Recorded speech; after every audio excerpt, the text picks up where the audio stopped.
अगर आप डिंगा को आज इग्नोर कर रहे हैं तो आप बिल्कुल भी ना सोचिएगा कि कल को डिंगा आपको जो है कोई अप्रिसिएशन देगा। डिंगे का सबसे बड़ा जो मसला है वो इन मसाइल के ऊपर बात ना करना है। डिंगे की ईंट से ईंट बजा दी गई है। आपके पास गैस नहीं है, आपकी बिजली घंटों लोड शेडिंग है सर, इसके बावजूद सलाम है डिंगा वालों को। डिंगा के अंदर कोई वर्क सर जीरो है। मैं नून लीग का सपोर्टर हूँ, लेकिन मेरे लिए डिंगा से बढ़ के कोई चीज़ नहीं है। अगर आप डिंगा को इग्नोर कर रहे हैं इसका मतलब है आप मेरे बच्चों का जो मुस्तकबिल है वो दांव पे लगा रहे हैं।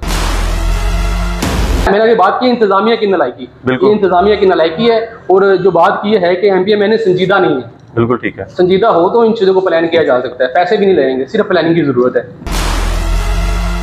बलदियाती इलेक्शन को मद्देनजर रखते हुए डिंगा के अंदर काम करवाया गया, लेकिन सिर्फ ये जहाँ पे हम बैठे हैं, ठीक है, सिर्फ इस वार्ड के अंदर, ठीक है। और ये उन्होंने अपने साथ भी ज्यादती की है, क्योंकि लोग देख रहे हैं, बंदे समझ रहे हैं कि हो क्या रहा है। और इससे बड़ी ज्यादती सिद्ध साहब के साथ हुई है।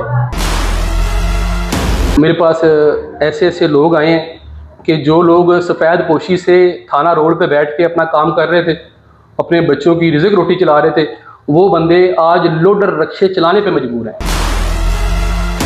हमें बताया जाता है जी चौधरी इजाज रनिया साहब हल्के के मजबूत MP हैं, हम मान लेते हैं जी मजबूत MP हैं।